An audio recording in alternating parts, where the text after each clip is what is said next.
Legendary Princess, what happened? How come you had to make a new account?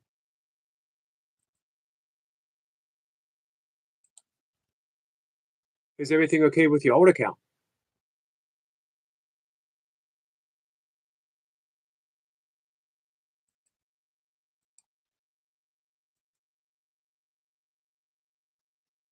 Regardless, I just subscribed to you, resubscribed to you.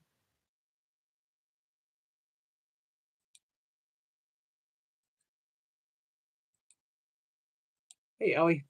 Hey, Tom. Mustafa, how are you? We are waiting for our friend Ms.Blipper. We're going to talk, all things Course Miracles and wherever the mind wanders. You never know with Ms.Blipper and I. Ellie, how are you? Ellie says, where's Ms.Blipper? Don't know. I sent her the link, so hopefully soon. I'm pretty good, Ellie. Thanks, guys. Wasn't able to get as many miles in walking this morning as it's really icy outside. Mustafa says, I'm fine. My friend, how are you? Pretty good, Mustafa. Pretty good. I seem to be over my cold. Like I said, I'm just about alive, so I guess I'm okay. I like that you're optimistic.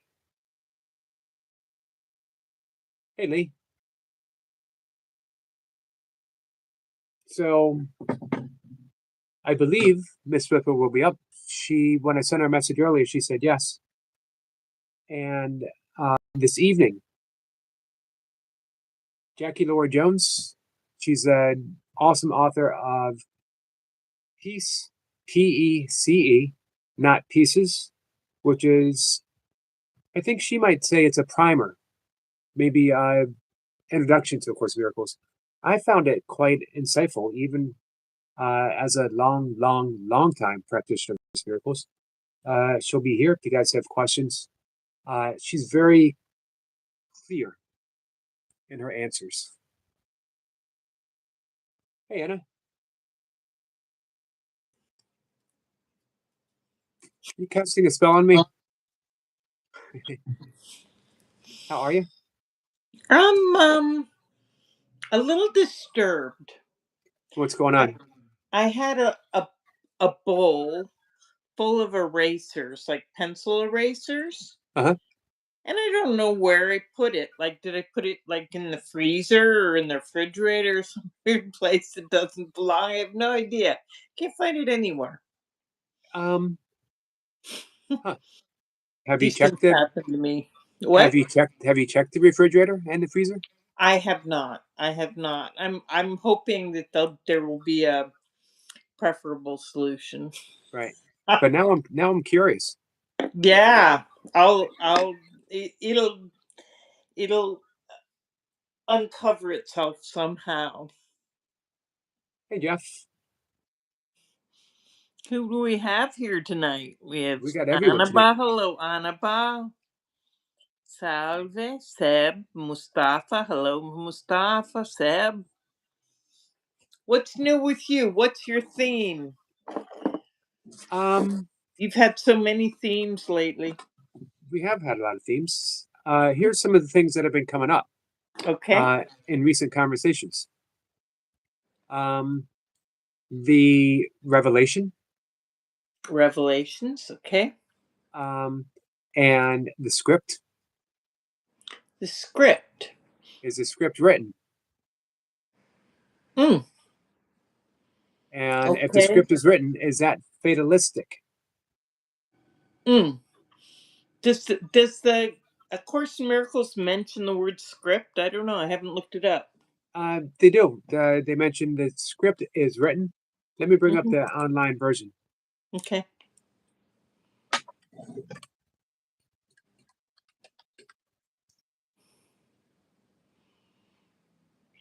I remember one of your guests, maybe it was Stephanie, mentioning that like everything's already happened. So we're like actually what seems like we're going forward, we're actually going backwards. Right. So you're probably familiar with Stephanie from Lloyd's. Yeah, I watched it. I watched it when she was on. I enjoyed her very much. Hmm. I saw you uh, talk a bit in the chat about angels, and I believe you offered a little bit of energetic perspective. Let's see. So chapter 30 Hmm. um, is quite a bit, Okay. On the and script. chapter one or lesson 158. This is the one that almost everyone becomes familiar with. The script is written. Hmm. Uh, Time is a trick, a sleight of hand, a vast illusion in which figures come and go as if by magic. Yet there is a plan behind appearances that does not change. The Hmm. script is written. Experience when experience will come to an end, your doubting has been set. For we but see this journey from the point at which it ended, looking back on it, imagining we make it once again, reviewing mentally what has gone by, which is Hmm. what Stephanie had alluded to. Yeah, I had uh, while you're reading that, it kind of dawned on me. It kind of mixes a little bit with this other theme that you've been on, which is level confusion too. And I think that, in an ultimate sense, like everything has already taken place, but as we're experiencing, our perceptions of it are not necessarily that. So I don't want to mix up how we're perceiving things and what is actually happened. Right. Does that make sense? Yeah. It does. I'm going to interrupt our conversation Please. to read something that Mustafa said Mm-hmm. because I think you enjoy it. Ms.Blipper looks amazing and beautiful, just like every day. Live streams are always lovely with her presence. Oh, how sweet is that? Thank you so Yep. much. Hi, Bud So Files. That very- needed to be read. Hey, Joe. Joe has us up in the background as he about to get his reps in. So you and I are going to be there providing Joe inspiration. So every Mhm. once in a while, Miss Flipper, if you could look into the camera and just point and say, "Get that last rep, Joe." You got to get a Last point. rep, Joe. I have There to you say go. like that. Last rep, Joe.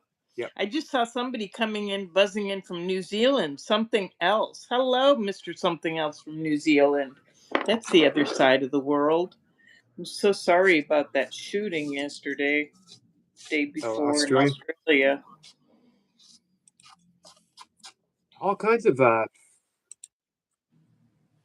disturbing things. The Yeah, shooting at there Brown are. University. Yep. Rob Reiner and his wife, Yep. Yep. apparently by his son, but don't know for certain yet. Mr. No, Something Else, how are you?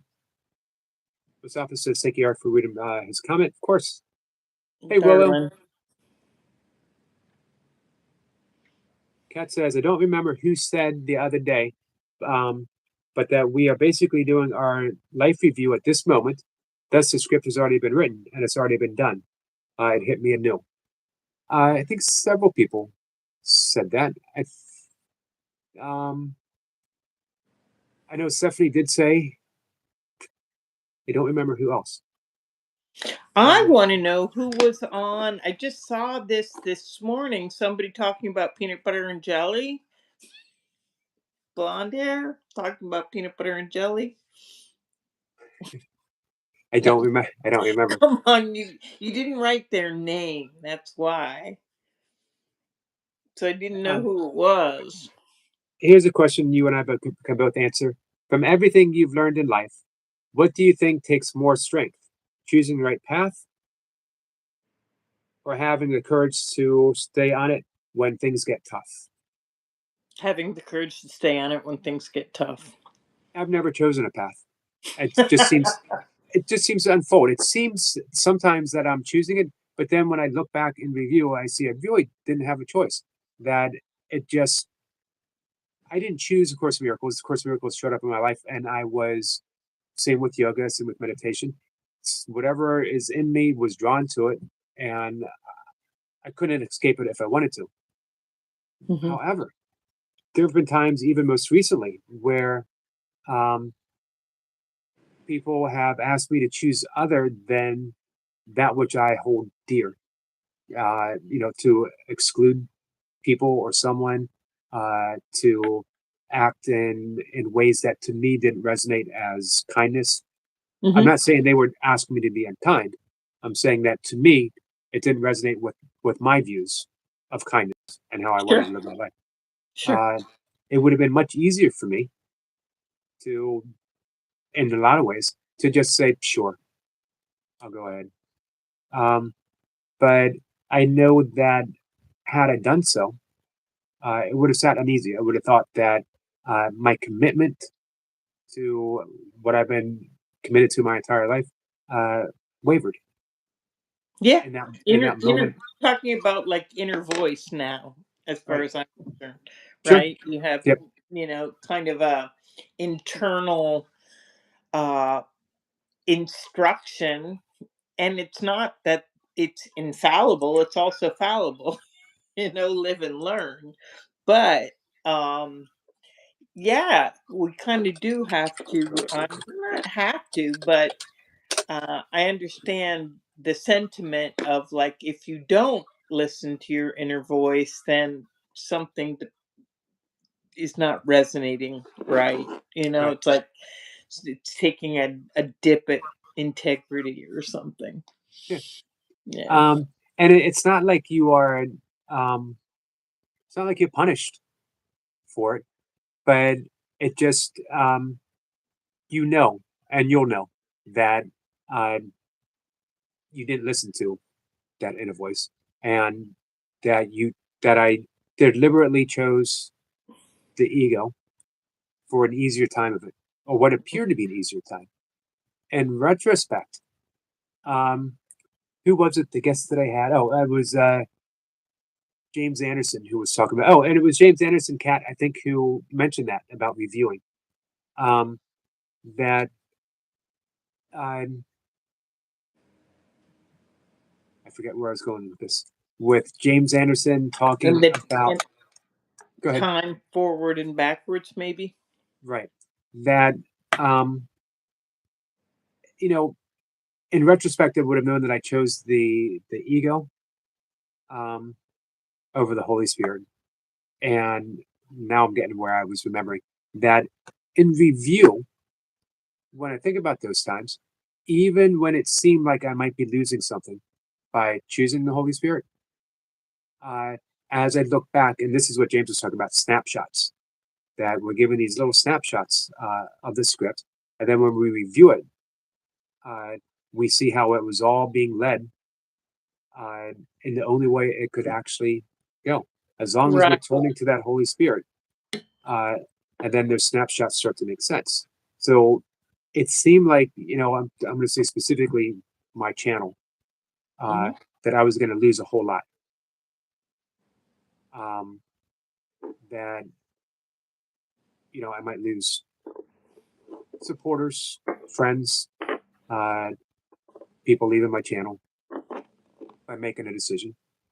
Um, but now that I see it, it was a pivot point of learning to let go, not so much people, but let go of expectations, let go of resistance, let go of the thought that there is any source outside of the source, and allow myself to keep being guided. And Yeah. things turned out that this is what caused me to start reaching out to guests and saying it's time for something other. Or I didn't say that. I actually was led to realize that, Hmm. um, and I couldn't be happier with how things are turning out. I have a great week Yeah. of guests, and I love the fact that you always kick my week off. Happy Monday, everybody. Happy Monday. Happy Miracle Monday. Monday Miracles with Ms.Blipper, There you go. star of the show. Hey, Zavruda. Um, are you familiar with Jackie Laura Jones? Nope. She is she's been a course teacher for quite some time. Her sister is Sydney Bernard, who is Gary Bernard's wife. Oh, okay. There you go. You Um, mentioned her the other day. Yeah. yeah. So it's a family affair. It's She'll be a up this family evening. affair. A great song. Isn't that like It is Sister Sledge or some such? uh, Yeah. Sly and the Family Stone. Yeah. That's it. who actually passed away not more than maybe it was this year, I believe. It was 2025. Mm-mm-mm-mm. Um, so yeah, I'm looking forward to talking to her. Maureen Muldoon. Do you know her? Sounds familiar, but she sounds like Marie Muldaur too. Uh, she does uh, Miracles Live 365, which is a Course Miracles network and mentorship. She's also at one point, a pretty well known actress Huh. and singer. Cool. So you don't know who I'm talking about with peanut butter and jelly? I don't. Come on, Eric. It was just recently. Like, who did you talk to yesterday? Yesterday was Stephanie. No, it wasn't Stephanie Finn. Stephanie. Longer hair, blonde. Um, okay. I don't know. I think part of the problem is now when you've learned the new editing tricks. Thanks, Kat. Oh, You learned right. the new editing trick. So you're putting clips up now and then of bits and pieces of interviews that you've done, but they're not dated or anything. And this one, maybe that's what this is. So maybe it Oh, wasn't yesterday. Corinne. But I Maybe. don't know. Remember if I was talking? She had long blonde hair, Okay, there you and go. but I don't remember talking about peanut butter and jelly. No, she talked about peanut butter and Oh, jelly. did she? What did she say about peanut butter and jelly? She was saying something about, I think she was talking about A Course in Miracles and kindness go together like peanut butter and jelly. Oh. That was Karen Palmer. Okay. Um, yeah. Now you know. Okay. Now I know. Karen Palmer. Yeah, we don't want to misquote anybody on that. Right. All right, Mr. Something Else has a question for you. By the Mhm. way, oh, Yellow, thank you. Says congratulations on your sobriety journey. I appreciate that. Lo says, just saw a spider behind you on your left bookshelf. I don't know if she's talking to me or for you. I Um, don't know either. I'm A friends with all my spider. spiders. I don't have any spiders. I hope not. I don't have a bookshelf here. Um, My spiders love me. So feel free to ask a question, Mustafa. I Uh, Mr. Something Else says, I have a question for Ms.Blipper. I have been told I will probably be in an untreatable pain for the rest of my life. It's been very hard to process. Got any words? oof. I'm sorry that that's a hard diagnosis to receive. Um, yeah, my lesson today is accepting, but I'm not a big fan of pain, me personally. So if there's anything that can be done to give some relief to the pain, that's what I'd hope I, for. I agree about the relief. That was the big thing. Um, the end of my father's life was, I kept saying, I don't want you to be in pain. If you're in pain, let me. Unnecessary suffering, right? Right. Um, Now, last Monday, um, we had Lisa Natoli up. And Lisa, who had an autoimmune disease, Oh yeah, that's um, right. yep, and she was in a great deal of pain. And one of her teachers said, um, "Can you sit?" Wasn't it Spira? Yes, Hmm. Rupert Spear. Can you sit with the pain? Hmm. Can you welcome it without trying to make it anything other? Doesn't Yeah. mean the pain goes away, but it means that you're no longer offering the resistance. This is the difference between being in pain and suffering. Suffering, we add the psychological component to it, where we keep saying, I remember when I wasn't in pain, or I wish I wasn't in pain, or if I only hadn't done this in 1999, I wouldn't be in pain today. Um, and when the Buddha said, that there's a way out of suffering, it didn't mean that life wasn't still going to be difficult sometimes, or that we weren't going to experience grief or pain, but that we would no longer cling to that which was no longer um, here. We're not going to have a comparison. We're not going to say, you know,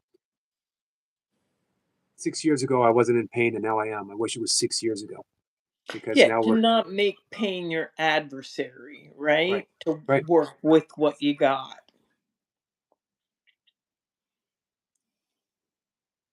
Um, what's it says? Friends with an arachnid. That's got to be a sin. Friends with what? An arachnid, With a spider. racket. I don't know. I don't know. I don't see any spider. Do you see any spider anywhere? No, they do that to because they expect me to jump and go, "Oh my God, a spider!"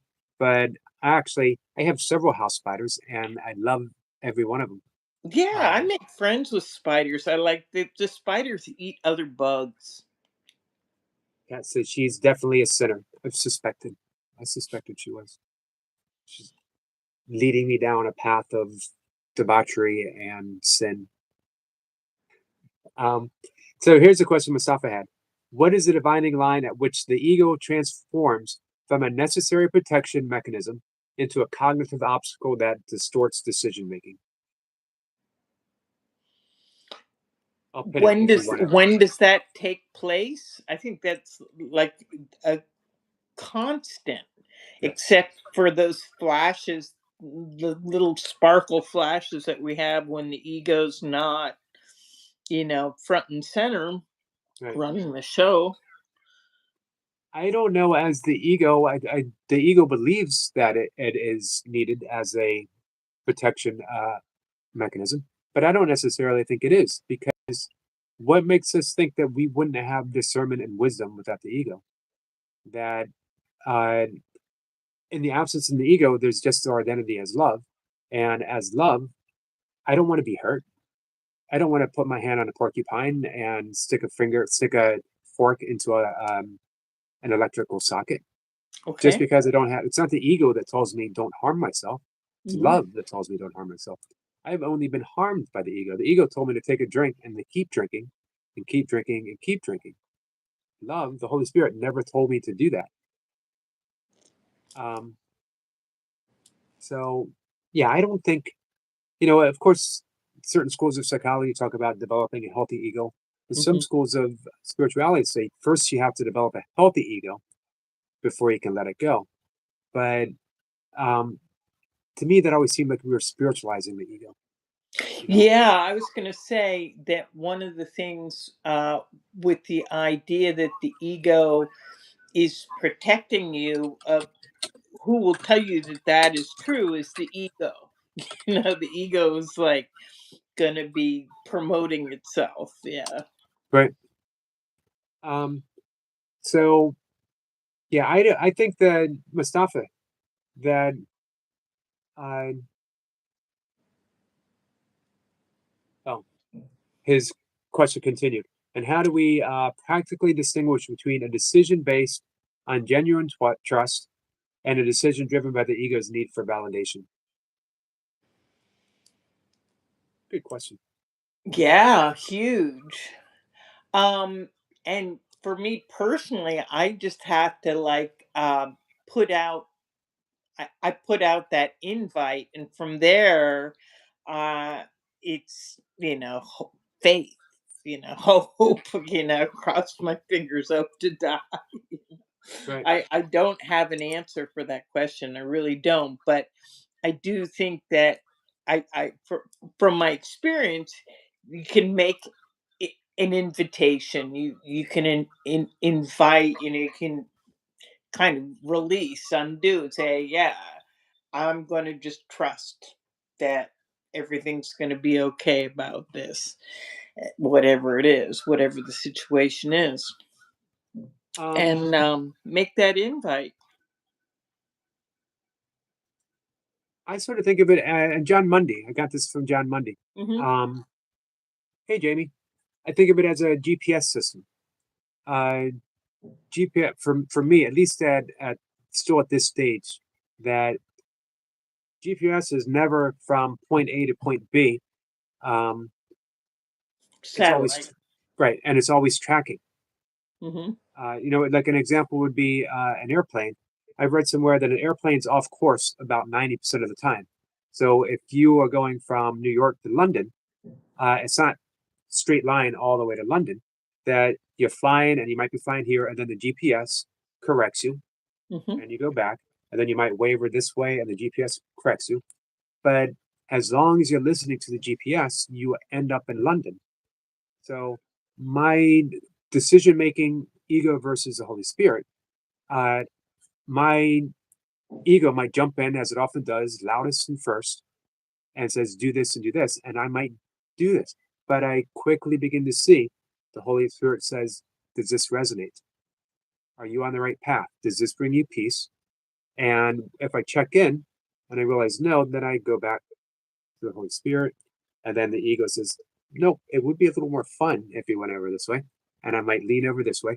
So as long as I'm using, because I know that the ego is always going to speak for the ego, it's always going to be loud, it's always going to be leading me towards immediate gratification, and that the Holy Spirit has my best interest always at stake and is leading me to love. There's a yogic concept of that as well, and Shira. Uh, I forget which is which, to be honest with you, so I might have them mixed up. But Priya is when we do the things that we know aren't in our best interests, eat at a fast food restaurant, smoke a cigarette, have too many drinks, um, not get enough sleep, all these little things. But they might be fun. That extra second bowl of strawberry ice cream. Um, we know it's not the best for us, but we give into our appetites, that immediate sense of gratification. And then we have Shira, which is that sense of delaying the senses, delaying the ego, not smoking, not having too many drinks, not having that second bowl of ice cream. Uh, so it's sort of the same principle. I might make a wrong decision. Go ahead. No, I was just thinking of it in terms of like the ego. Seem to me, it seems like the ego has an agenda. It has a neediness to it. So the ego's going, I can run this show. I can control this. I can, do this. And I don't feel the same way about um, the Holy Spirit. Doesn't speak to me of any sort of like neediness Right. per se. It's more like voluntary. Everything voluntary is good, or anything that's good is voluntary. So it's more like a voluntary undoing, so to speak. I like that. Let's say hi to Tiger King, Hey, who's Tiger here. King. And I have something very serious I want to say to Tiger King. Make sure that he's still here. He wants to know when he can come up next. Let's see. I have a maybe tomorrow night. I have a guest tonight. I have a guest tomorrow afternoon. But I think tomorrow evening is free. And Cool. Jacob's here. Hey, Jacob. Jamie, how are you? There's so many messages I can't read here. Let's see. Yep. I'll see if I can pull up anything that are. Um, I try to pull up things that are, super relevant and things that are complementary to Ms.Blipper. Um, Okay.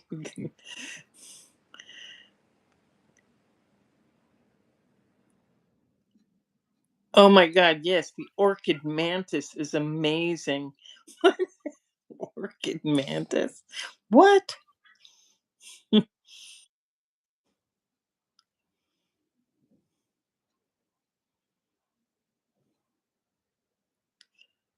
What's says, this Tiger King is lucky to have found such a lovely person for a wife.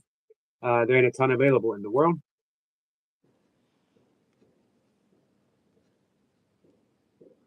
Um,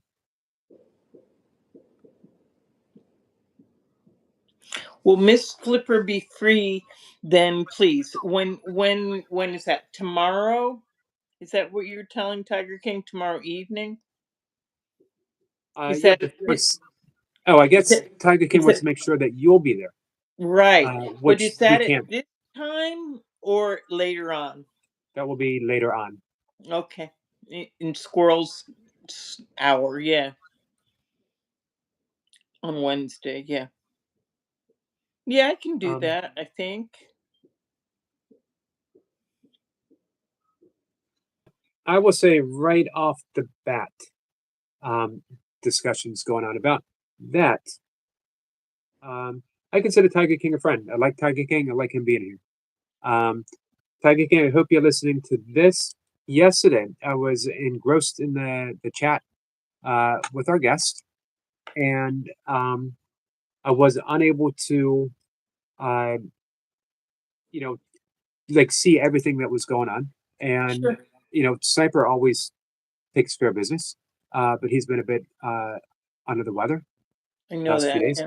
And I looked down, and someone had made some kind of comment. I don't know what it was, but it wasn't the kindest comment to someone to make. And you know who stepped up, took care of business? Tiger King. Tiger King. All right. No hesitation. Saw what needed to be done, and he did it. So I want to say a big, big thank you for Tiger King Yay. being the man. Hey, Lady Sky. Got your back. So speaking of Sniper, the last time we talked, he said he was like a 7.5 out of 10, feeling better. And Oh, then he's this, on his way up. yep. Okay. And then he said he was up what was it, a cherry tree? So he's back at work climbing trees. Oh, Hey, wow. coffee cake. Okay. Thank you, my friend. Yeah, I read the last time I heard from Chipmunk, he was at 6.5, so he's gone up a point. Right.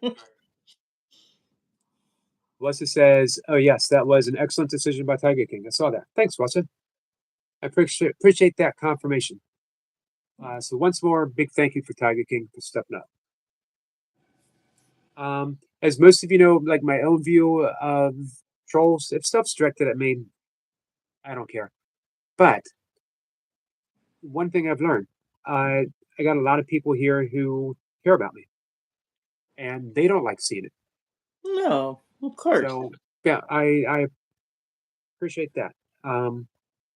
But I hope no one thinks that they have to, but I appreciate when they do.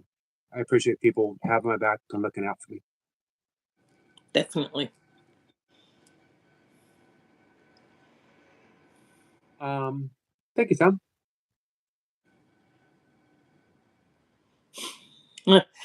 Martin said something peculiar. Okay. Back to Tom, Tiger King. Thank you, mean the world to me, Eric. Aw. You're a good man, Tiger King. Mr. Something Else says, I love you guys. I have been trying to practice semi Janus beliefs in not harming other creatures. I started by not using things like bug spray or instantly killing the roach if it climbs on me. That's been a long time practice for me based upon, the Jainists take ahimsa, which is the very first ethical principle in yoga, meaning non harm, uh, to what they feel is its logical conclusion. They will, the Jainist monks will have a little fan, a little brush, and they will brush the path in front of them, clearing away any insects. They wear face covers so they don't inhale anything. Well, But it took all of they're called the yamas, the ethical principles, the ethical restraints, and they're called a restraint so that the opposite will grow in effect. So when I practice non-harm, I create an aura of peace that becomes impenetrable. Taken to that, if you sincerely practice it, that was why Jesus didn't suffer on the cross, because he was so steeped in non-harmfulness that he himself couldn't be harmed, uh, even when he was physically uh, placed in a place of pain. You know, he was, a great yogi can do all that. I'm not a great yogi. I'm just a yogi, but I'm practicing. So I actually never heard that story before, that Jesus didn't suffer on the cross. It's the first time I've ever heard that. yeah, I've actually read it in. I don't know if I read it in the course, but I have read it in books of the course that Jesus did suffer on the cross. It was an impossibility for him to suffer. Now, Well, it was in the course. It says, as the ego sees things, from the bodily level, right, that yeah, that happened. There it it wasn't all um hunky dory, you know, on an ego level, right? right, Yeah. So there was suffering from an ego level, yeah. Which comes to an interesting. I mean, I'm really kind of particular that way, in that um I don't know, the part of the story with that whole Bible bit is, for me anyway, the most interesting part of the story, if you're going to go with Jesus the protagonist, is that he's human. you know what? I think when we miss that point, uh, we miss the entirety of the teaching that Jesus offers. If Jesus was if he was a deity, if he was, um, sorry, I guess, if he was someone who was incapable of feeling pain, someone who didn't experience humanness, um, what hope does that offer us? Then Jesus is so far out of reach. But Jesus, being the Son of God, and then saying that we are the Son of Gods as well. Now we're given a directive. We are to follow the way of Jesus so that we realize our own sonship. And I think that's a great lesson in forgiveness, that Jesus forgave what seems like the unforgivable. What would we do when we're crucified? Um, and that's what led to the resurrection. Uh, so as long as we are thinking that, Jesus is this figure on the cross that could not be harmed at all, uh, we miss the point of our own crucifixion, which is that we're supposed to choose the resurrection. We're supposed to choose forgiveness, no matter what comes our way. I just heard whistling coming out of my telephone. I don't know why. Did you hear I did whistling? not hear it, Okay. but it could be the Holy Spirit saying, agree with Yogi, agree with Yogi." I'm sure it was just going, "Oof, what is Yogi Tello?" I don't know. No, the human part. I like to think of that whole part of the kind of Easter story, like, can't kill love. I mean, you can try, and they certainly did try to kill love, but it's just like, it doesn't work. So why bother trying? Right. Mr. Something Else says he heard the whistle too. There was a siren in the background going down my street, so maybe that's what you guys heard. Sounded like a whistle to me. I'm glad I'm not alone, though. Thank you. Something else? Our friend Rebecca's here. Rebecca is shooting for 1K subs. She was at 7 something the last I checked. She would like to get Okay. it by Christmas. If anyone here is not subscribed to Rebecca, our friend Zerudo is only 9 away from getting 1K subs. If anyone here could add some subs to Zerudo, I got him with both my channels. And our friend Tiger King is only 8 away from going live. He's got 42, and would pick me to be one of the mods. I'm a lousy mod. Me too, I must say.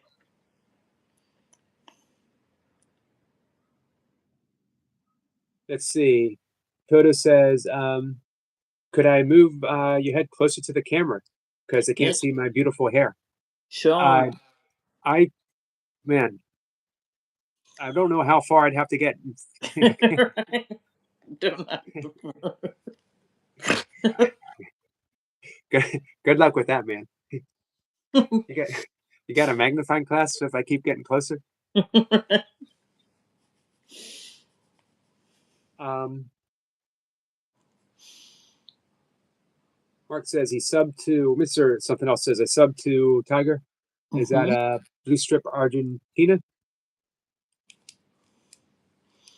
Oh, We to check play in. rugby. Okay, European team. What is he looking at? I'm not sure. Don't know. Mm. Coda says, "Don't worry, brother. I have I have the same problem." Solidarity. Tiger King's asking about if you're doing the fishbowl. Oh, I do have my fishbowl. I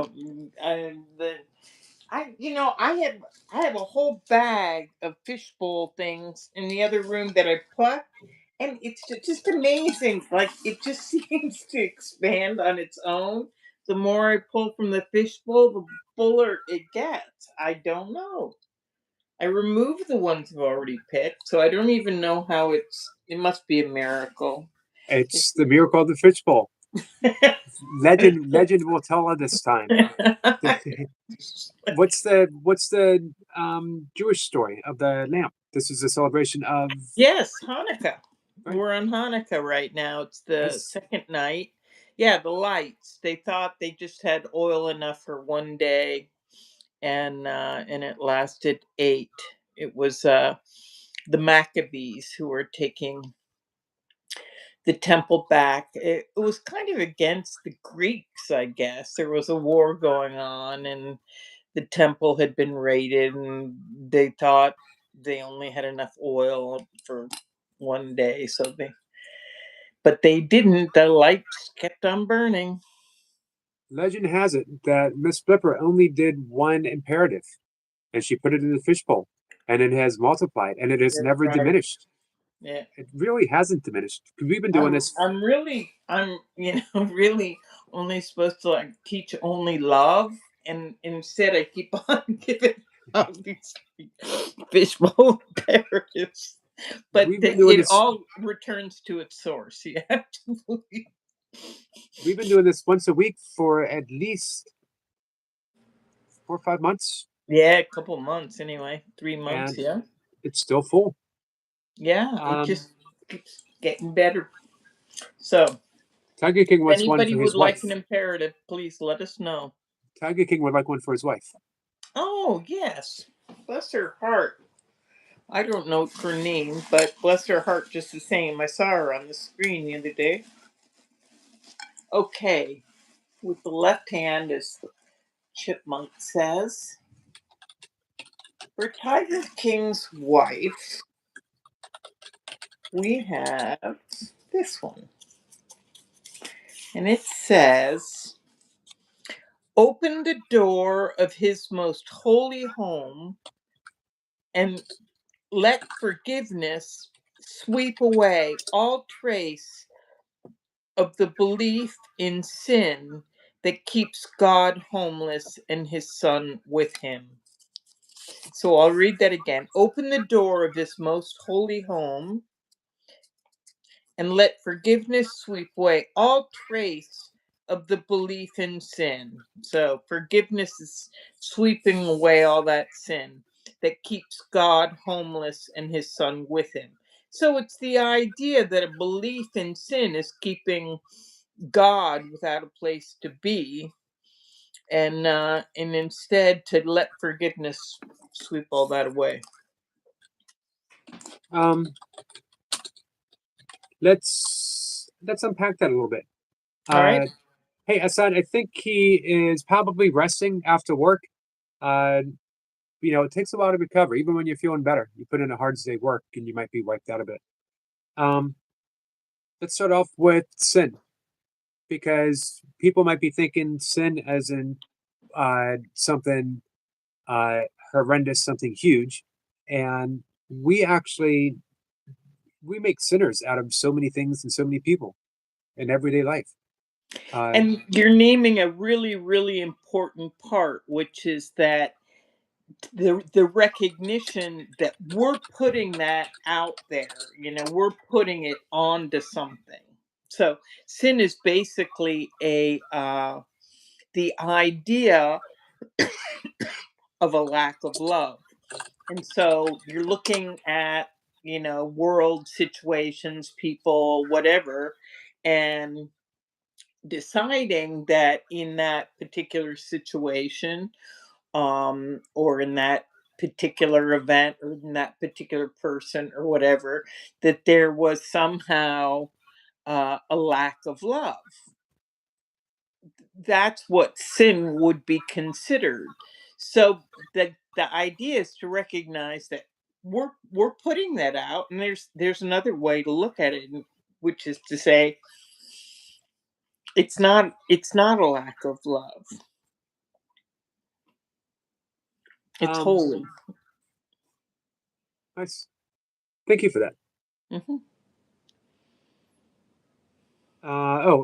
Mr. Something Else had asked one for an imperative for his health. Yeah, We'll see what comes up. you betcha something else.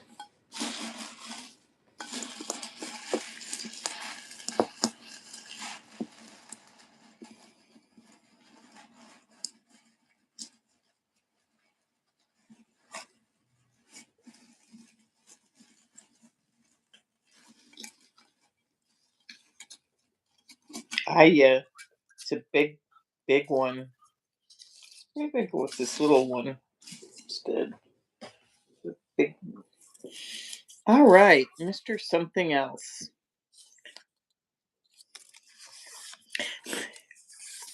I thought of the fishbowl when who was it? Stephanie was saying, the Holy Spirit doesn't give directions. And I'm like, what about the fishbowl?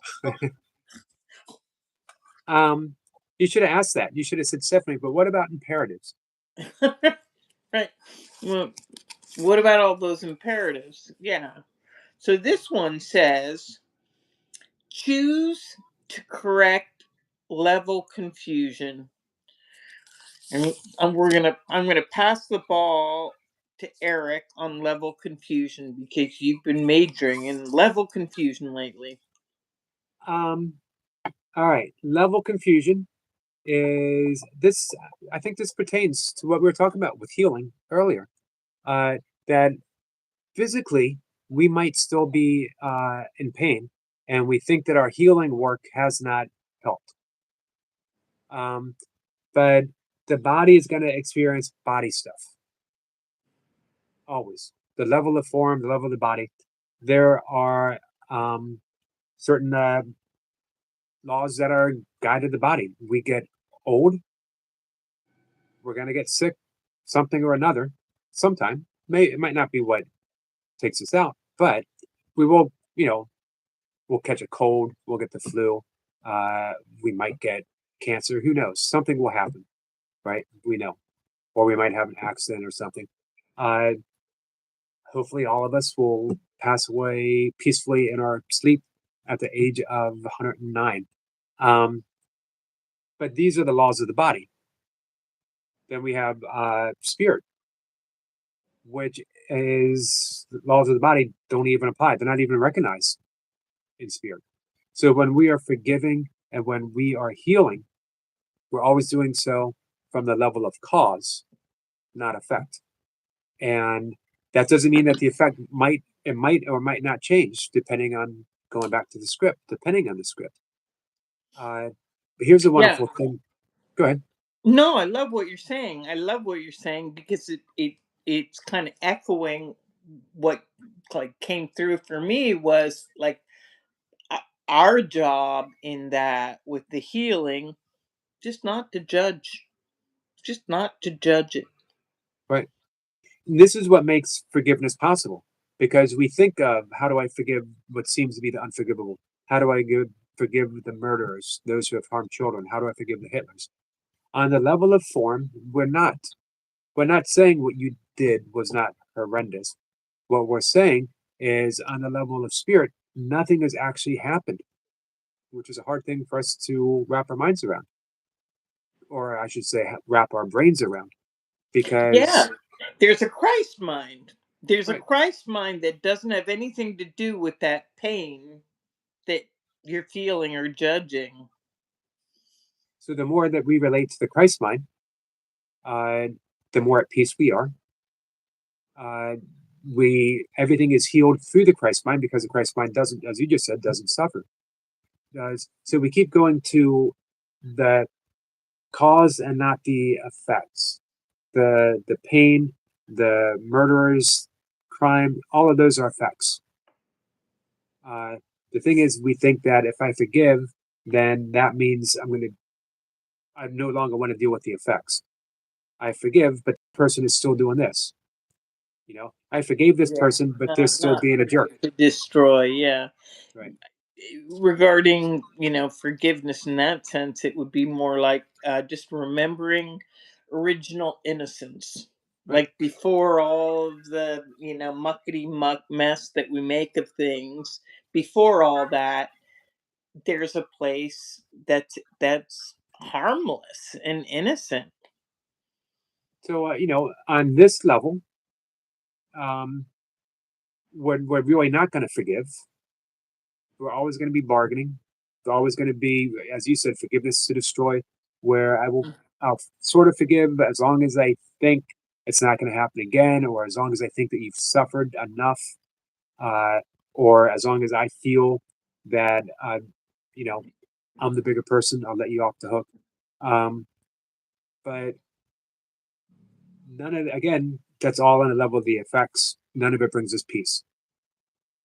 Forgiving on the level of the Christ mind is nothing but peace. But we don't want to confuse our levels. So if someone is capable of harming us physically, we forgive at the level of Christ mind, and we lock our doors. We set a boundary. We avoid this person. Uh, you know, but again, that doesn't mean that effects can't change, because I've had miraculous experiences through forgiveness where someone who was very hurtful towards me suddenly opened their heart.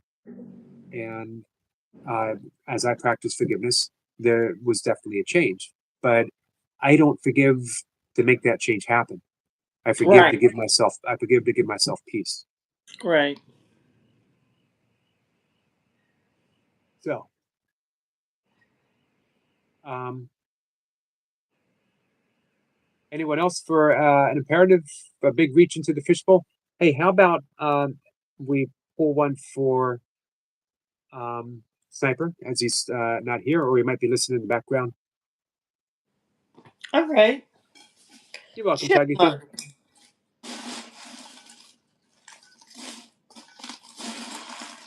Hey, Super Champ.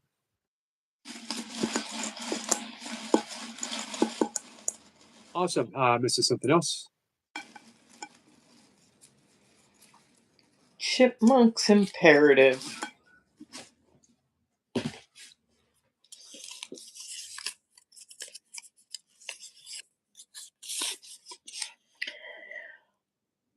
Well, it says, call not upon the ego for anything. It is only this that you need to do. That's definitely an imperative. Straight to the point. Right. No flower, nothing, And just that's like, very, boom. we keep talking about, I mentioned to a lot of guests, and I think Stephanie mentioned this unprompted, the holographic nature of the course. So sometimes you'll get one thing, one line, and it sums up everything. And that really does. Call not upon the ego for anything. What's what happens when we do that?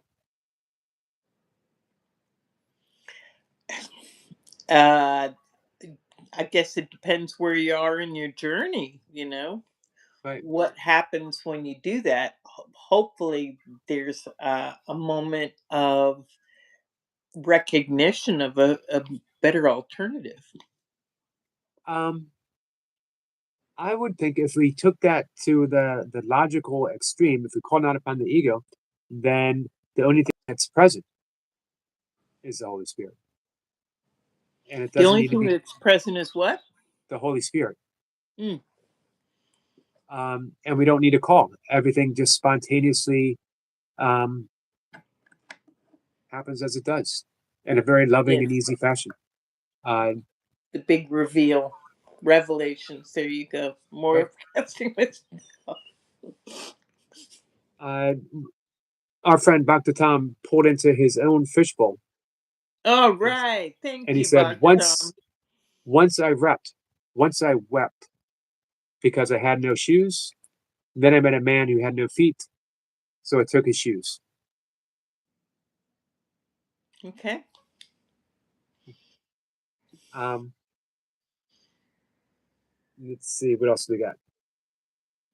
Oh, Tiger King's asking another one. Can I have one, Miss Blipper, with her right, please? Thank you. Yes, absolutely. Okay, this one's for Tiger King with my right hand.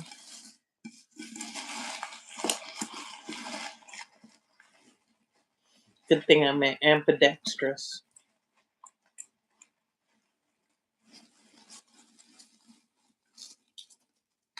Oh, Adam would like Whoa. one too. Who's that, Adam? Yep. Okay. All right, this one's Tiger King. And it says here, save your brother from his illusions, that you may accept the magnitude of your Father in peace and joy. But exempt no one from your love, or you will be hiding a dark place in your mind where the Holy Spirit is not welcome. I'll read that again. Save Thanks. your brother from his illusions, that you may accept the magnitude of your Father in peace and joy. But exempt no one from your love, or you will be hiding a dark place in your mind where the Holy Spirit is not welcome. So I I would just run this by, like, save your brother from his illusions. Is that there can be something called correction, but it's got to be done with peace and joy and love, because if it's not done in a loving manner, um then we're not welcoming the Holy Spirit. Um, so yeah, Tiger King asked if we could unpack that for him, and I think he did a nice job. I think maybe we could even simplify it further that um, Tiger King, there's two, our minds split. We have the ego and we have the Holy Spirit. But the ego is an illusion. It's a construct of beliefs and thoughts and opinions. Um, and as long as we are choosing from the ego, not saying it's good, not saying it's bad, but as long as we choose from the ego, we get illusions. Because you can never get truth from you can never get truth from an illusion. Since the ego is the illusory mind, it's the mind of fictitious. Anytime we make a decision, and we are making a decision if we don't realize it, just because we're unaware of it doesn't mean that there's not a choice being made. And the illusion is that I see you as separate from myself. I see you as separate from God. I see you as the my interpretation of the things that you've done, the things that you do. I see only the past in you. Uh, I see you and different from me.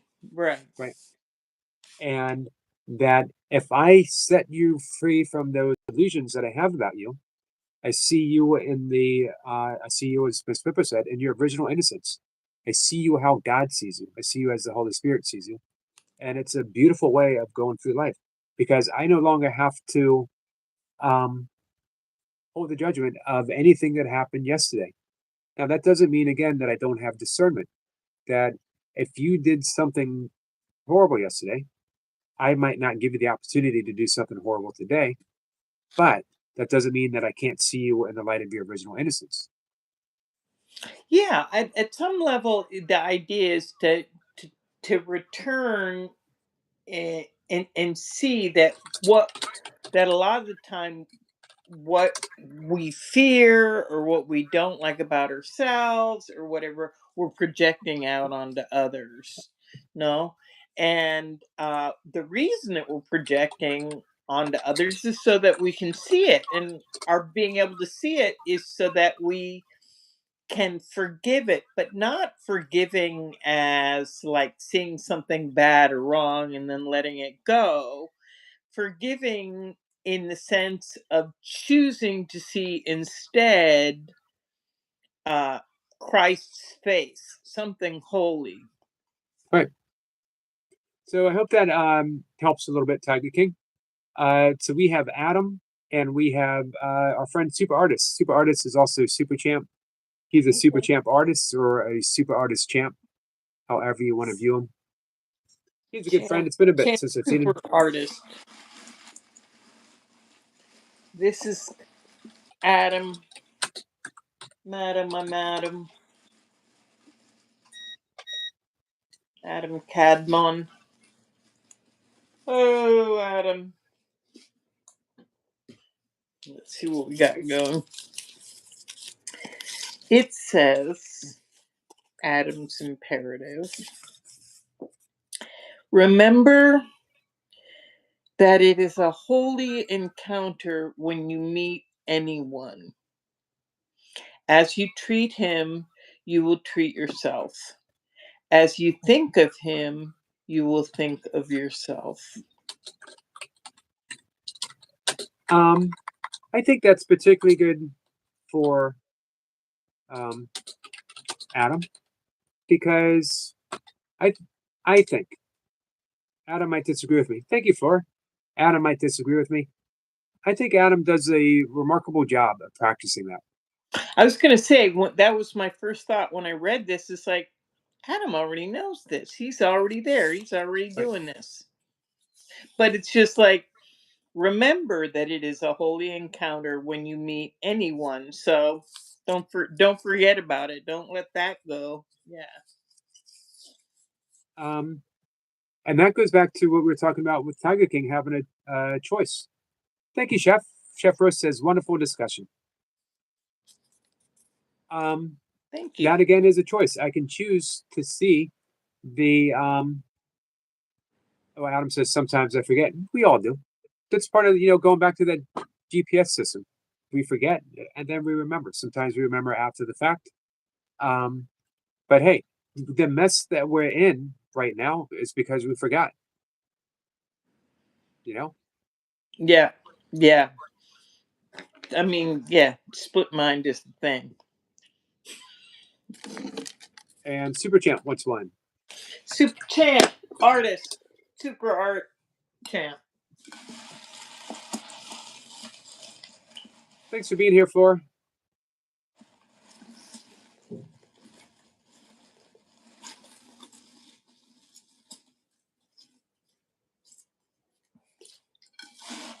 I just want to thank everybody right now for not judging the style with which I pulled things out of the fishbowl.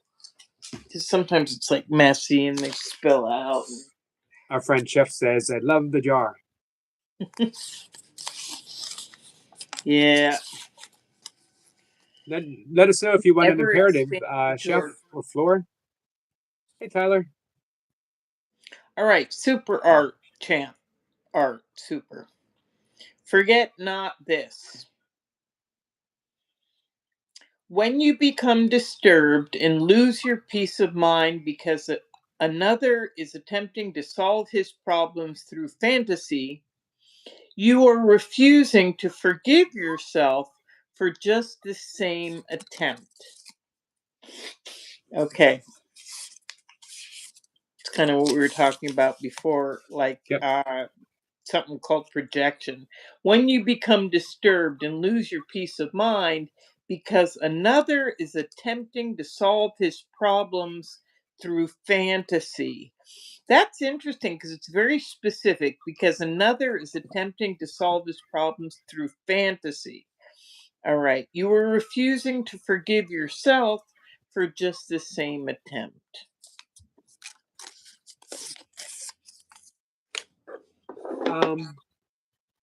We can exclude ourselves from anything that we attempt to inflict upon another.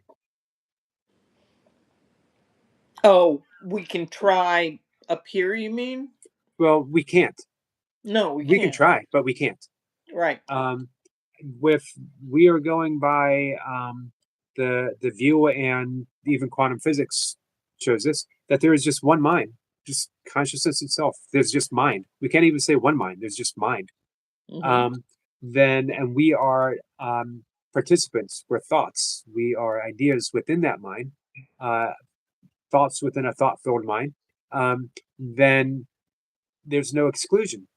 So what I wish upon another uh, is uh, not just returned to me, but is my actual experience. I can't offer hate to someone without experiencing hate. Yeah. Somewhere in the course, it says something like, forgiveness kind of, implies correction. If it's real, something's Right. being corrected there. Yeah. Yep. But I think it's important that we note that um, we are not trying to forget. We are not trying to correct someone. We're not correcting No. someone's behavior. No. We're correcting our perception Right. of that person. That it's recognizing that it has started in our I how we've identified our minds. Right. Which again brings us back to level confusion, because we're talking at the level of the mind. What we're doing is returning to the mind, returning that person to the level of the mind. On the level of form, you might very well want to keep your distance from someone, or set a boundary, or you know, even say to someone, "I don't appreciate you doing things this way." If we're in a business, we could be very devout teachers, students of the Course in Miracles, but that doesn't mean that we don't expect people to show up to work on time. Yeah. Something I've always had difficulty doing. Um, we got a question from Adam. How is Ms.Blipper's strawberry going? Ah, Strawberry update. strawberry update. Let's see if I can get in over there. So, strawberries here, but I'll have to get next to it to show you how big this strawberry is.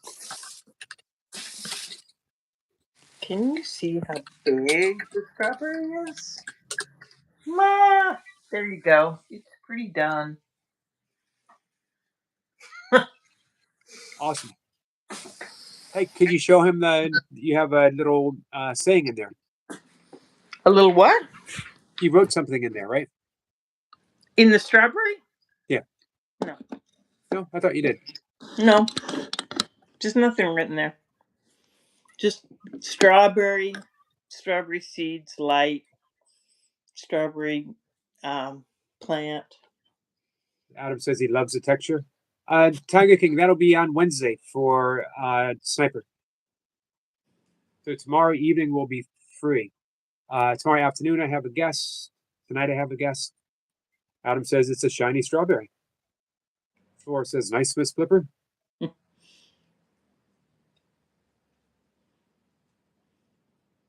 Um, any other imperatives? My favorite thing is unpacking the imperatives afterwards. I've got a whole bowl full if you feel like unpacking. Here, I'm going to pick an imperative out for you, Mr. Yogi. Adam's been wants you to know that he's been painting. All They're right. on his shorts, by the way. If you want to visit his shorts, you'll see some of his paintings. Okay. I saw a few and they're awesome. He does some incredible work. I love looking like in his sketchbooks. They're like grimoire.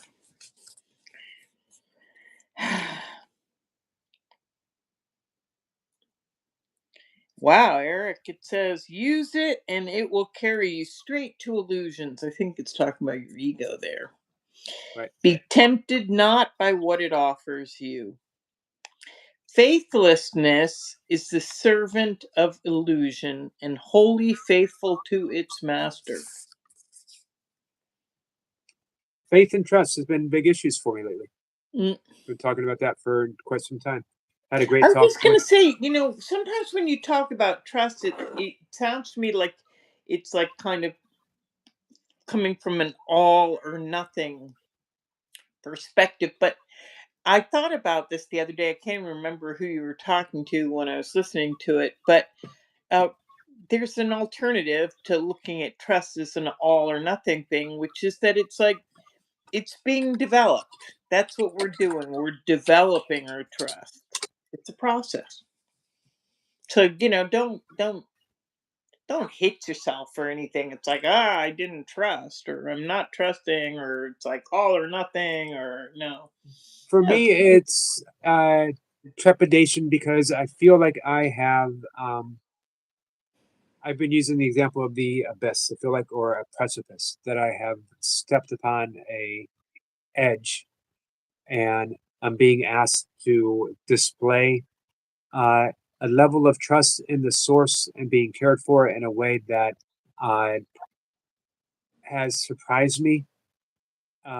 One, my resistance has surprised me, and probably the resistance is what surprised me the most.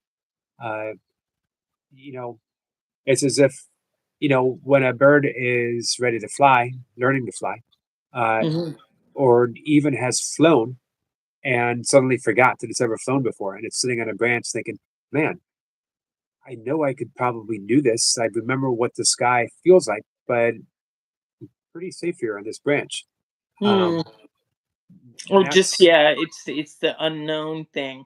I love the word abyss. Is one of the words that I truly do adore. And in Kabbalah, the abyss is called Dot, and it is like D-A apostrophe A-T, and it's actually not an emanation, but it could be. It's just the name of it is the abyss. I mean, that's what it's right, called, the abyss. And the abyss is kind of in between. The complete Godhead is above the abyss, and below the abyss is everything that we can be conscious of. So the abyss is kind of like that dotted line between what we can be conscious of and what we're not. So all that kind of applies very much to what you're saying, in that um the first level, what you're conscious that you can become conscious of is on an intellectual or creative level, but you can also imagine that uh, that kind of unrevealed emanation dot, which is knowledge, that it's kind of like a pendulum with God. You could say that the abyss is actually the part of God that is communicating with us, in a way that right. we can comprehend. So, yeah, it would be a struggle. It could be difficult at first, especially if one is like uh, mm, kind of conscious of all is mind, and going, okay, I'm going to go with the part of mind that clearly I do not know. Right. You know? Yeah. And it is stepping into the Mhm. unknown, stepping into the mystery, Mhm. and allowing yourself to be cared for by the mystery. I liken like my channel. This was my Cortez moment, where Cortez reached the shores of South America. I forget Mhm. where exactly, and he ordered all of his ships to be burned, and his men panicked. What's going to happen? What if we're overwhelmed? What if we have to retreat? And Cortez's answer was, "You don't retreat. There's no going back. There's no, you know, you have no ships. You proceed forward." Um, and so I sort of feel like I made that step, and I said, "You know what? I'm going to surrender everything to the Holy Spirit." And uh, if this is another big thing I've been talking about, is um, accepting our purpose, accepting our holy function. Um, and I really feel like I'm getting on point in what I'm supposed to be doing. Uh, and if I am, then everything, doesn't mean there's not hardships and bumps and whatever, but ultimately, they're cared for. And I think sometimes it's hard to step into our holy function and think this is what I'm meant to do. Am I meant to? Yeah, but also, what's the part of you that isn't stepping in? The part that wouldn't be stepping in would be the ego part, because Right. the part that is connected to God and is part, whole and wholesome, it's like all for it. Yeah, I agree. But there's definitely that ego presence of saying, be careful. Sadly, the ego presence sounds very much like the practicality of my parents. It's good to want to be an artist, but they don't make a whole lot of money. It's good that you like to write, but the chances of you being a best-selling author, they were Depression era kids, Practical, yeah, yeah, right? yeah. And they were very loving, and they only wanted what was best for me. But what was best, uh, in their view, was be safe, be safe. Always, you know, take the as you said, practical means. And sadly, for them, I was never ever the most practical person. I've always been a bit of a dreamer. Adam had wanted to know.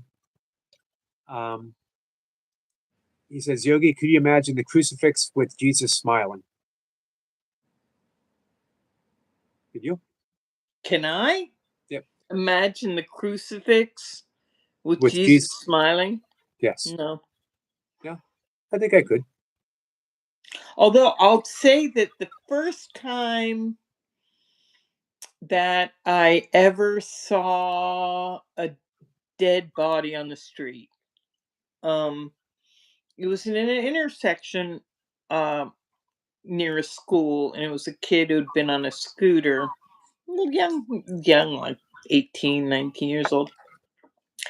And I could tell that he was uh,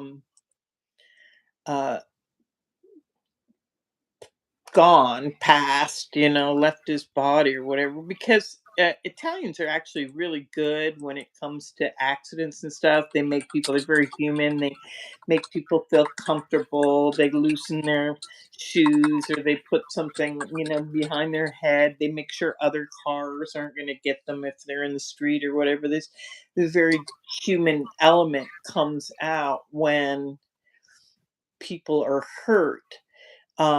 But when people are already gone, then all of a sudden it's like a cadaver. It's like a dog. It's like a dead dog, and they don't do anything. It's like, so there's just this cadaver in the middle of the road. This 18-year-old kid or whatever, but he had a like kind of a, a, a an oddly gentle smile. I mean, it wasn't moving, Right. but he had like a peaceful look on his face. Tom says, meat soup for the soul.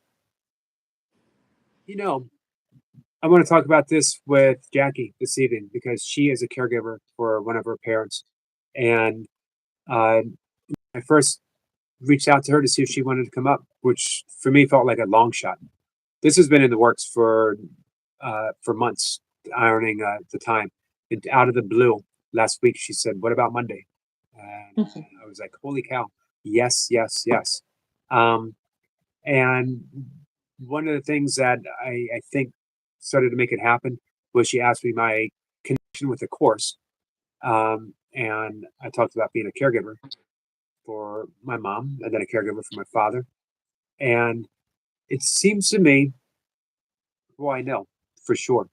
Uh, for me, I know for sure. But it seems that if people who were caregivers got this, how much difference it would make, especially for those dealing with people with dementia. I am not a body, I am free, for I am still as God created me. That now we are relating to that person as, again, minds, the mind, the Christ mind. And we're not holding them to the frailty of the body or the brain. Absolutely. I mean, it's fun. I mean, for me, like even like you go for your walks or something, and I'll be just like walking in the street, and I'll, you know, run into rando neighbor on the sidewalk or whatever, and I'll just like have like a moment where it's like, I'm here to see the Christ in you. You know, it's like all going on in my head. You know, I Right. don't say it out loud or anything. I don't want anybody to think I'm a nutcase. Hey, Corinne. Our friend Mrs. Something Else says in the Moray, we spend New Zealand, we spend 3 days with the body at Holy Special House before burial. Dead bodies are things we see from childhood. We sleep all together with them in one big room. That's right next to my Uncle Mickey. Hmm. Yeah. A lot of cultures have the 3-day thing going on. Yep. There's some Buddhist as well as tantric practice of sleeping in cemeteries or crematoriums uh, to get that sense that ultimately we're not limited to the body, who we truly are. And of course, the Course in Miracles offers that with the most repeated line in the entirety of the course is "I am not a body, I am free." Uh, the Fishman, uh, for him, said that his directive after 30 years of practicing and picking up the course to read it again, he was directed to lay the book aside, at least the workbook from day one all the way to day 365. And he needed only to concentrate on uh, lessons 180 to 200, which is a review, or Hmm. maybe it's 200 to 220 is a review of those. Either way. Um, and this is where the lines are repeated. I am not a body, I am free. Hmm. And it's another one of those holographic statements. If we got that, we get everything. The other thing was he was to use for his mantra, lesson 25. I don't know what anything is for. Hey, Ahmed. I've been doing my lessons every day. I did also today, but these last couple of days have been really tough. So today is lesson 349. You're winding But down. yeah, but 349 and 348, 347, all of these 340 whatevers, they've been toughies. Um, do you? What do you think's you gonna do uh, for next year? Do you Don't feel know. another deep dive, or you think you're just gonna wing it, see what happens? Don't know. Don't know. No, no. Maybe I'll just have a fishbowl marathon. I like the thought of um, allowing myself to be intuitively guided to whatever lesson comes up for the day. Completely random, just summon through and let my fingers stop on whatever lesson, and that's my lesson for the day. It, I've had a weird thing. Okay, for a long time, I thought that the workbook lessons were going to help us to understand the text better. And then I learned that no, it was the text that was going to help us learn the workbook lessons better. And then I went back again. I've jumped back and forth between like which one's supposed to be helping which one. Yeah. um, I I believe it was Robert Perry who said we're supposed to start with the workbook first, and then we go to the text, and the text gives sort of fills in the gap. Uh, Yeah, none of that applies to me anymore in the sense that this is like my third or fourth time through the workbook. right. All the lessons in the workbook, and I've been through the text even more times, like I don't know, 6 or 7 times. I don't know. So I don't Um, even know. It doesn't. I don't even know anymore. But um, I'll just see how it goes. I'll definitely stick with my morning meditations. That I don't think that's going to change. Morning and evening meditation. right. I this last, I don't know how many times I've been through the text, but last year's encounter with the text, I think was the first time where it was most meaningful for me of any other reading. And everything I've read clicked almost like on a cellular level, um, where the text actually became like the workbook for me. That everything was, it's like I was actually hearing the voice of Jesus offering Mhm, me meaningful advice. mhm. And that's the first time that really happened. I used to struggle with the text, the language, um, not so much the meaning, but the language would bog me down a little bit. Hmm. Yeah, Thank you, I Sabrina. had a But thing that's different this time reading through the workbook, which is that I had the chance or ability, like whenever I read one of the lessons in the workbook, I can like read it first, like according to, my normal kind of ego sphere or whatever. But then I can read those same lessons, kind of imagining if that was directed towards uh, the Christ in me, instead of like seeing the workbook lessons as something like, outside of me, speaking to me, rather it's speaking to a part that's inside of me. Does that make any sense? yep, And so that's kind of different. So that would be different to read the text that way as well. that's sort of what Stephanie was saying yesterday. That at this point, uh, for me, as she was seeing it, and I think at this point for you as well, it should become a very free flowing, intuitive sense. If we do feel called to do like you did last year, to go through Mhm. the workbook again. Um, Now I've always done the workbook and the text side by side. It Mm. just seems to make sense to me to do it that way. Um, I don't know. I'm on lesson. It's a review lesson 115 today, um, and that's reviewing two lessons from previously. And I thought that I might get up to the uh, 120s because those are my some of my favorite lessons that start really dealing with forgiveness. Lesson 122 was forgiveness offers everything I need, and I read that quite often on here on the channel. And then I started thinking about going all the way up to the 200s, and then I really resonate with what Doug Fisher was saying, just working with those for an indefinite period of time. My phone, I just got a low battery message. I gotta plug it in. Hold on a second. We're going to wrap things up in just a little bit. There we Got a go. few things to do and get ready for um, Jackie this evening. So, do you have somebody coming on next Monday? Are we going to do a Christmas edition? They have a Christmas chapter in the text. You want to do definitely what day is Christmas on? I don't know. It's Yeah. the 25th.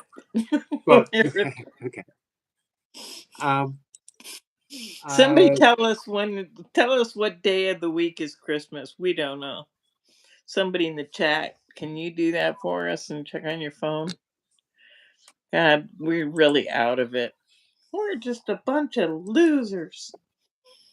I would definitely like to do a Christmas thing. I'm going to do a Christmas thing.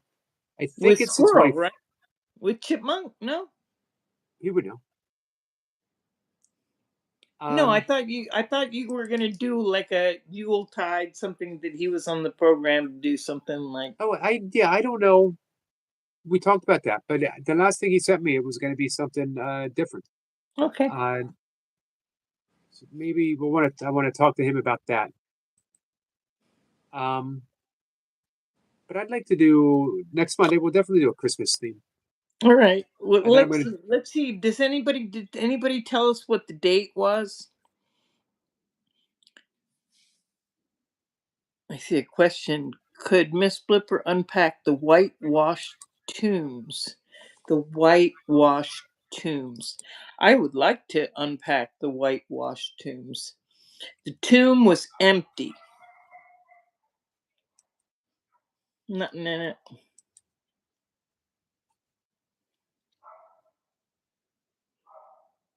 So I'm reviewing lesson 201. Begins with I am not a body, I am free, for I am still as God created me. I trust my brothers who are one with me. No one but is my brother. I am blessed with oneness with the universe and God. My Father, one creator of the whole, that is myself, forever one with me. And then it repeats, I am not a body, I am free, for I am still as God created me. I can see at a certain point how that might be the lessons to focus on. Yeah, for some reason I'm kind of stuck on a funny memory. I mean, you kind of quoted the other last week. You mentioned something. Oh yeah, you and me, we've never had hard times, terrible times. It all comes easy to us, right? Because Right. we were just like laughing about it. We were being sarcastic.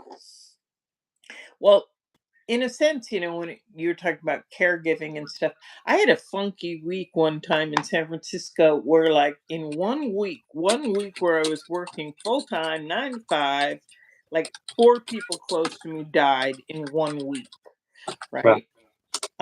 One of them was my stepbrother, then two really good friends, and then somebody was more of an acquaintance than an actual friend, but all all 4 people were people who I either knew very, very well or was very close to on some level. And so I was really struggling I was a zombie at the end of work and I didn't know what to do with that. And so I just looked at it like everybody is everybody is holding out a gift. And the gift could be a whole bunch of different possibilities, or it's their creativity, or they're really funny, or they got my back, or they're very generous, or they always have something nice to say, or they're, showing me how to, sit up straight, or whatever. There's always something that is like pinging with me, with somebody. Otherwise, I just wouldn't notice them at all. And then I figure if I just accept that gift, if I just accept that gift, then I don't uh, feel the pain of or the grief in the same way of them leaving, because in a sense that in essence, um, I've accepted that gift. So the part that isn't the body goes on. It's still going. It's still in the oneness sphere, so to speak. Anyway, right. that has been on my mind today because it's like then also um, eh, the Christ mind has its gifts, and amongst its gifts, that they too can be accepted. Nice. Hmm. Sniper said that Christmas is on a Thursday. Oh, Christmas is on a Thursday, so we're still good for next Monday. Yep. Well, I won't. I'll be here at Christmas. I'm here every day, 365. I have not missed a day for anything. I think I Um, might be going to the beach on Christmas, okay. possibly, depending on the weather. If the weather's nice, I'll go to the beach. How far are you from the beach? About 20 minutes. Oh well. Mhm. Um, what is the what is the weather like there in Rome? Today was kind of gray. Temperature? Um, we have a pretty mild climate, except in the summer it just gets like deathly hot. Right. Air conditioning? No, Do you have it yourself or no? I have like a cooler, like a fake air conditioner, Right. but I don't have a real one. Um, you occasionally get snow there though, right? Like once every 15 years. I had a friend good friend. She lived in Rome. She was actually Swiss, but she married a Roman and lived there. Um, hey, the people in Rome consider themselves Italian, or they consider themselves Roman? According to the Italians, in order to be Roman or to be Tuscan or to be Sardinian or Sicilian or anything, 7 generations. Oh wow, boy, they're strict. Yeah, that's how they do it. Yeah. Sniper is he was doing a dance session with kids, so he's got his feet up, getting some rest. Good. Good.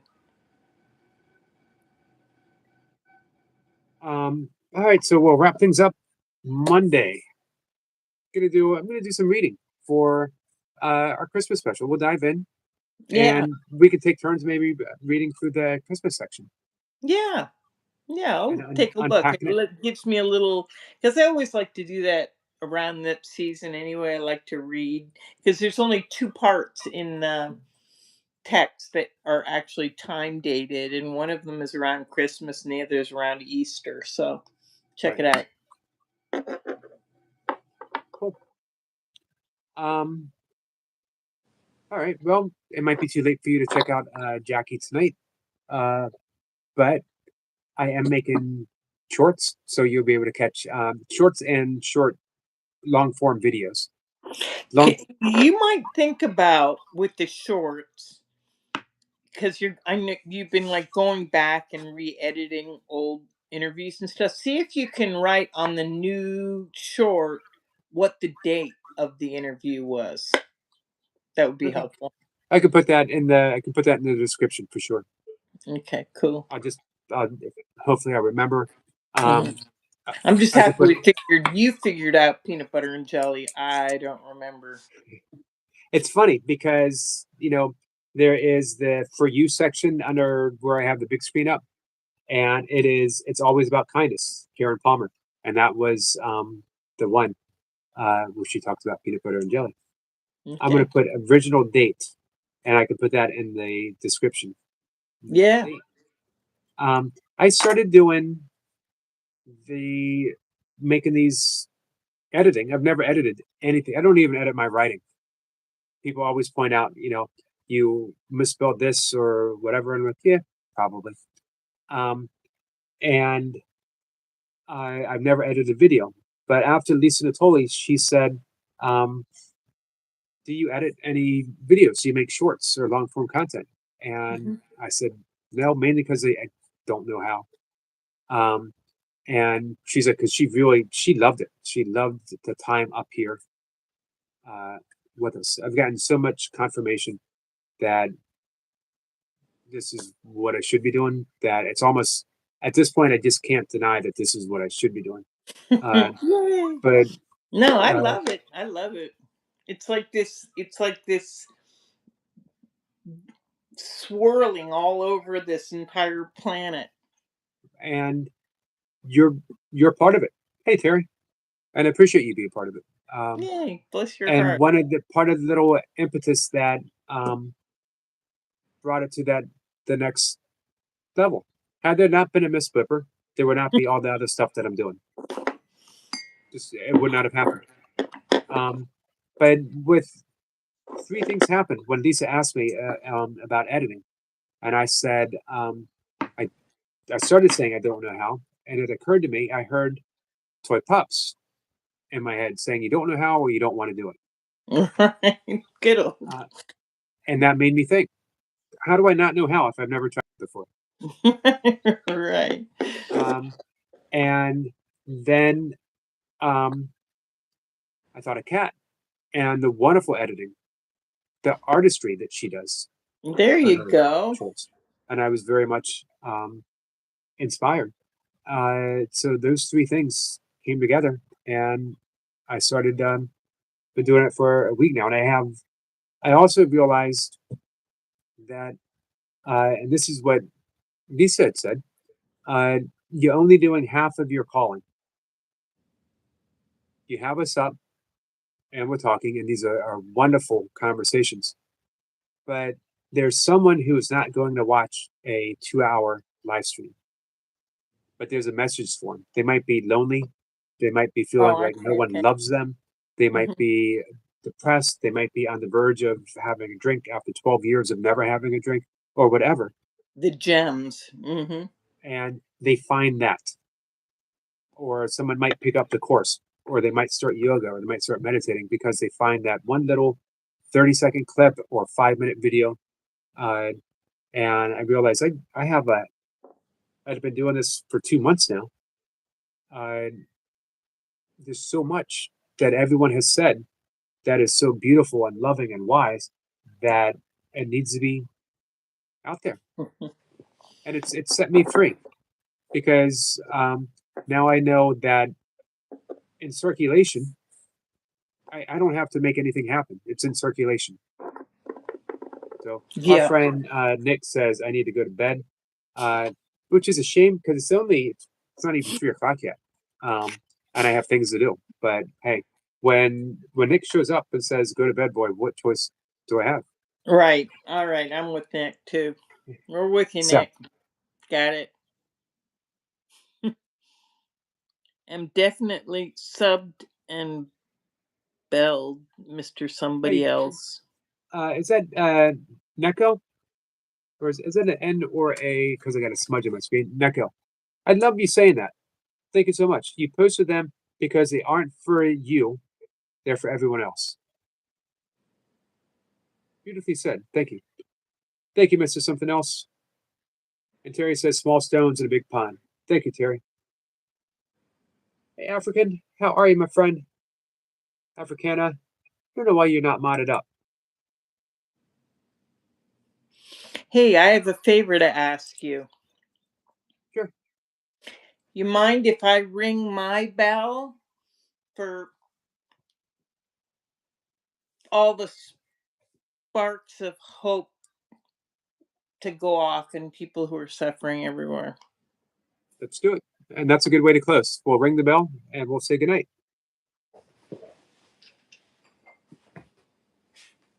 Glad to say that my bell doesn't sound anything like your bell. You ready? Yep.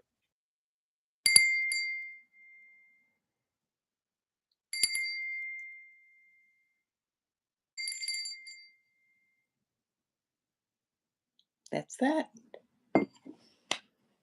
Good night, everybody. Good night, guys. I will be back at 5:25. We have a guest.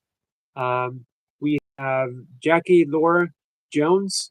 She is a great teacher of a course, student of the course, and she's written a wonderful book. Hey, Palvinder. Um, so I hope everyone joins us this evening. All righty. This is Crystal Bell. Bye bye, dears. Bye, guys.